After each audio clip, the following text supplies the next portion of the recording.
En directe, 4 minuts abans de la mitjanit, el senyor Francesc Homs.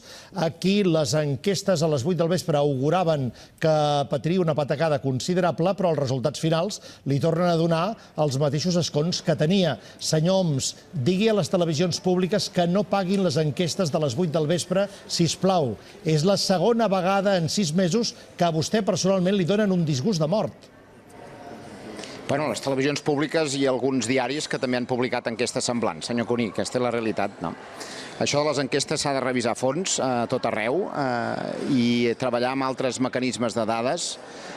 Nosaltres ho fem, que tenen en compte això que se'n diu genèricament el Big Data, que permeten fer unes prospectives a partir del que hi ha a les xarxes, a partir de generadors d'opinió, que afinen bastant més, parlant d'afinar, afinen bastant més les hipòtesis de resultats, no? Manté 8 diputats, però han perdut 80.000 vots. Sí, hi ha hagut una baixada de la participació, però sap què passa? Que en les Corts Espanyoles, i el Congrés concretament, disculpi perquè tinc això que em salta, suposo que se'm deu veure per la càmera, no? No es preocupi. M'ho aguantaré així, no ho farem d'una altra manera. Pot aguantar amb la mà, cap problema. Això, com l'Stevie Wonder, per entendre'ns, no? En fi, si home em recorda això. A aquestes hores de la nit, senyor Cuní, vostè ja intenta treure-ho tot. Jo li donaré el que sé, el que puc. És cert, hem baixat uns vots, jo no n'estic content, ho dic seriosament. A mi m'hagués agradat treure més suports, però el que compta en el Congrés, i més en el panorama que tenim, doncs és els diputats, no? I en tenim 8, i evidentment, respecte als pronòstics que hi havia, no només de les enquestes que s'han publicat avui, sinó les que es venien publicant en aquests darrers dies, doncs està clar que és lògic que diguem que tenim un regust positiu, malgrat no ser el resultat que haguéssim volgut i que pensem que, vaja, que hagués set bo treure, no? Ja està.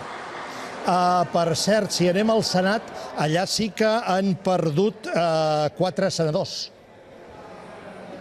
És així, en qualsevol cas, el Senat, com que té una configuració, diguem-ne, molt singular per com hi ha present el Partit Popular, que no sé si manté la majoria absoluta, però diria que sí, no és tan rellevant, malauradament, no?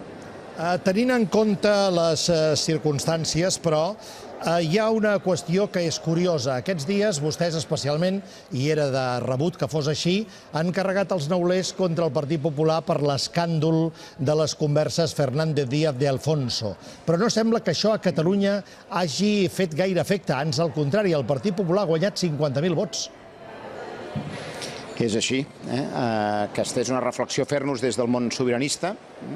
El Partit Popular jo crec que ha tret aquests vots sobretot del que representava Ciutadans, però en qualsevol cas és evident que el que va passar i ha passat i hem conegut aquests darrers dies, que és monstruós en termes de qualitat democràtica, això no ha tingut una resposta com alguns pensàvem a nivell de les urnes, fos per l'opció que fos. Però és que no s'acaba aquí la paradoxa. La paradoxa és que el Partit Popular queda de vostès a només 20.000 vots, malgrat que són 2 diputats més els que tenen vostès que ells. Bueno, sí, però tenim més vots i més diputats. Sí, és evident, però vull dir que les circumstàncies, tenint en compte l'èpica d'aquesta última part de la campanya, no sembla que això hagi donat, com li deia abans, el resultat que vostès volien, lògicament, no? Sí, senyor Cuní, però jo el que vota el poble de Catalunya per mi és sagrat i puc a vegades no compartir algunes coses, i és legítim que ho digui, però per mi va a missa el que ha votat el poble de Catalunya, i en qualsevol cas el que ha votat el poble de Catalunya també, i amb això ja estem plenament compromesos, és fer fora el Partit Popular de la Moncloa, i jo faré tot el que pugui i una mica més per mirar de fer-ho.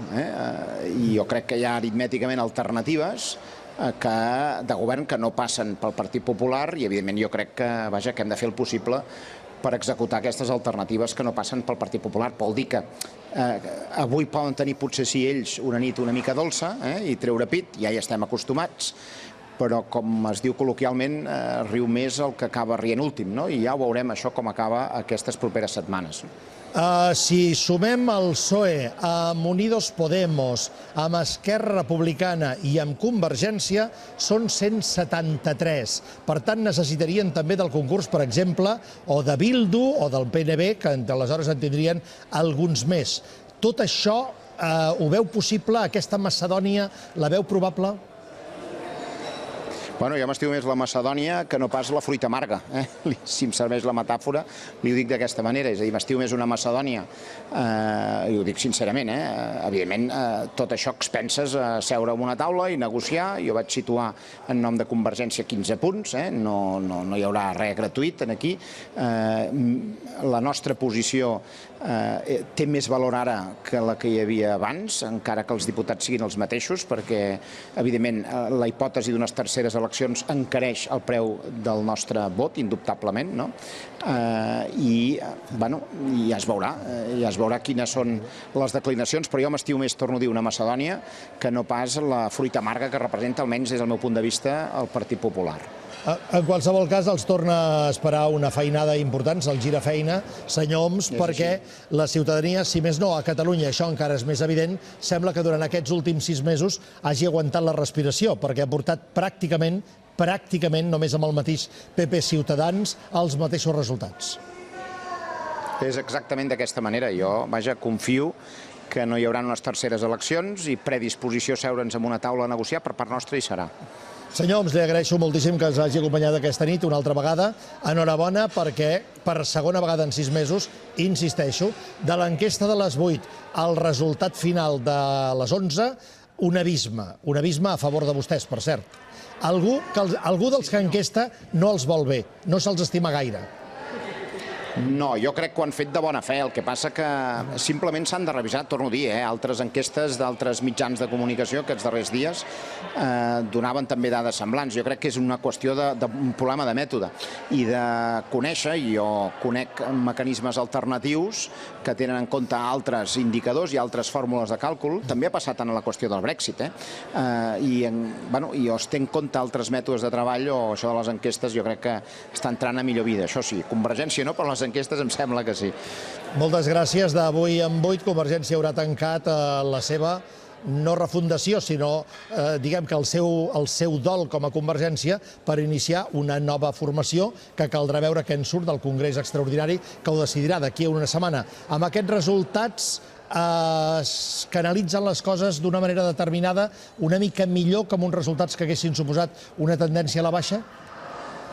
Home, evident, no? Això, en la mesura que nosaltres ho hem plantejat, que Convergència ha de ser la base, el punt de partida d'això nou que creiem que val la pena intentar crear, a més amb més gent, i això és una operació que és a mig llarg termini, no es fa en 2 dies, el resultat d'aquestes eleccions no previstes, sobrevingudes, aquesta posada a prova del món convergent i haver-la superat, aquesta prova, bé, això ens dona una base sòlida com per poder arrencar aquest congrés amb una mirada, jo crec que positiva, amb ganes de tirar endavant. Aquest és el nostre ànim, en qualsevol cas, i evidentment també amb la predisposició a corregir totes aquelles coses que s'hagin de corregir. Senyor Homs, repeteixo, gràcies, bona nit i bona hora.